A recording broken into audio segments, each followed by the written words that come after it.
Shall just to remind our viewers that today marks the first day of the mourning period until the 14th, when Mama Winnie's official funeral will be held. This is one of the first activities, the first tributes that we will see in this form being led by the Women's League. Just give us some idea as to what's expected to happen later today.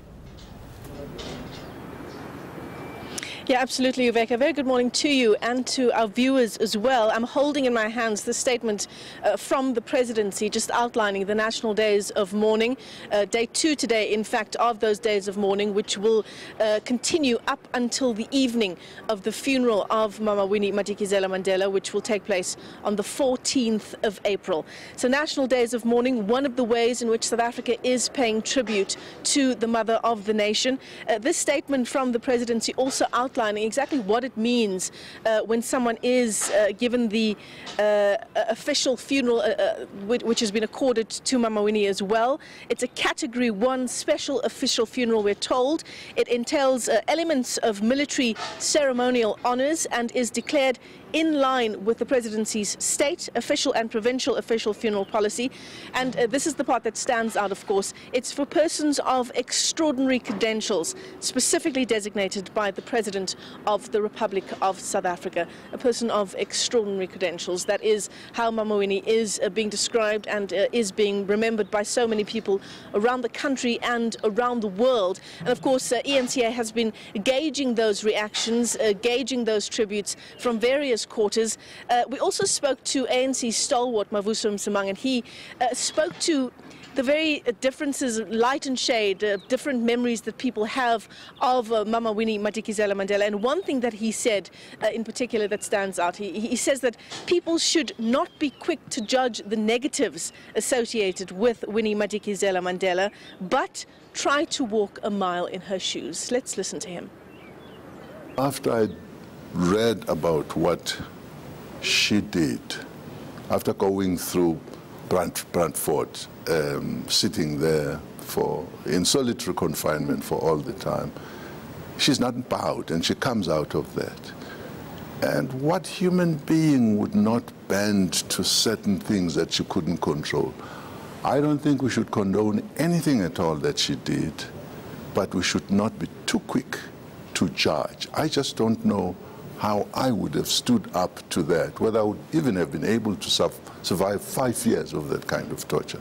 She emerges still committed and still defiant and still regarded by many people come 1976, and the kids who are being scattered around decide there is where our asylum, our refuge is, and they go to her house. She is regarded, for good reason, as the model, as the protector.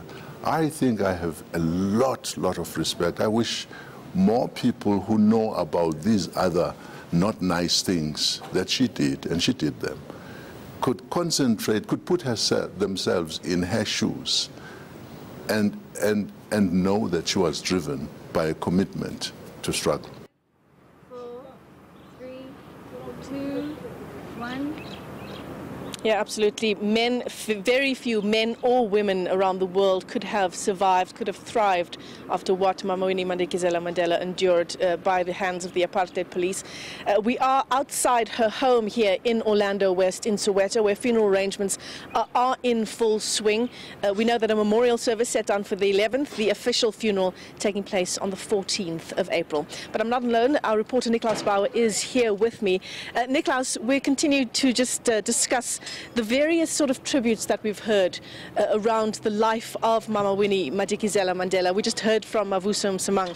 He described so aptly the extent of what she went through at the hands of the apartheid police, being torn away from her family, her young children at the time, not knowing who in fact would be taking care of them. She went through some extraordinary times in her life. Well, indeed, and you know, that needs to be kept in mind anytime we speak of Winnie Madikizela Mandela. I mean, people are describing her in the days following her passing as a divisive figure with a checkered legacy, a controversial legacy. But I struggle to believe that no person on earth would been able to go through the things that she did, would have been subjected to things like over a year of solitary confinement, her husband being sent away for, at one stage, thinking that her husband would have been sent to the gallows, being ripped away from her children incessantly and being constantly harassed by the police, how they would have reacted to it. And I'm reminded of what the Bishop Ravas of the Methodist Church said on Monday at the press conference following her passing. Let he who is without sin be the one to cast the first stone. Because when people speak of this checkered legacy, there's not a single person in history that that does not have negative aspects to their legacy. That goes for Winston Churchill, Mahatma Gandhi, Mother Teresa, even Nelson Mandela himself.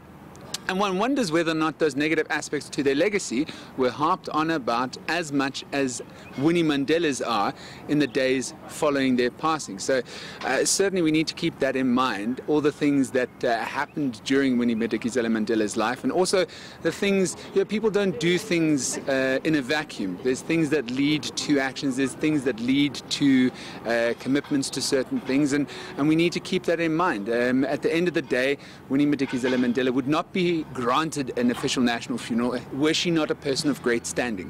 And we need to keep that in mind. And at the end of the day, she wouldn't be receiving the visitors, the high caliber of visitors. She wouldn't be receiving this outpouring of grief from all corners of the world, from leaders from all walks of life, were she not an important person. Yeah, absolutely. Well, Nick, we continue to see various tributes, various discussions taking place around the life of Mama Winnie. One issue in particular, and it's been on social media quite a lot in the wake of her passing, as people remember various things that took place in her life. And the relationship between her and former President Thabo Mbeki is one of the issues that have cropped up time and time again. Yesterday, our colleague William Gambi sat down with him in a wide-ranging interview. He had some interesting things to say, some nice memories to share. Indeed, I mean, that is vintage Thabo Mbeki at his best. We need to remember the early 90s. We need to remember the jostle for that deputy president position next to Nelson Mandela after he was elected ANC president in the early 1990s.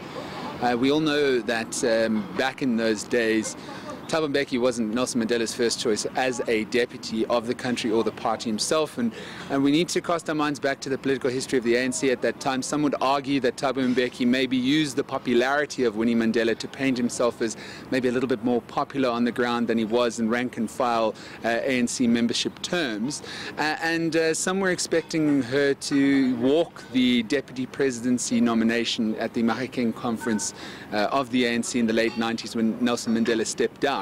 But it wasn't to be, and it was Jacob Zuma that became deputy president of the ANC and went on to become president of the country. That was also mentioned by Julius Malema yesterday. Were it not for that conference where, quote unquote, according to Julius Malema, the men of the ANC were threatened by a powerful woman, we wouldn't have been subjected to Jacob Zuma because she would have been deputy president and would have ended up as president of the country. But nonetheless, I digress. Thabo Mbeki and Winnie Mandela did share a bond. Maybe their relationship was a bit controversial, or was a bit strained at times. We of course also remember that moment when she arrived late for a government event on Youth Day, if memory serves correct, in 2001, and there was a bit of an altercation between the two. But what the stand-up point of that interview for me was Thabo Mbeki talking about a comrade of great integrity, someone that never ever gave up the commitment to the struggle, and maybe that is the overarching legacy. Someone that stuck to their guns no matter what the odds they were facing, and didn't change course for any reason. Yeah, and that's something that Tokyo Sexwale echoed as well. Thanks very much for that. Our reporter Niklaus Bauer out here with us as we continue to remember the life of Mama Winnie. You can hear from the ambient noises around you that funeral arrangements are in full swing. I think there's a marquee being set up on the grounds of the Winnie Madikizela Mandela family home. And we'll continue to bring you some more crossings as we continue to see, I'm sure, throughout the course of this morning and later on today, as we see the ANC Women's League making their way here around 3 o'clock this afternoon. We'll bring you more from the home of the late struggle icon. Back to you, Rebecca. Thanks very much for that, Ian, says Michelle Craig and Nicolaus Bauer, just looking back for us on some of the life and times and the sentiment being expressed about Mama Winnie. Well,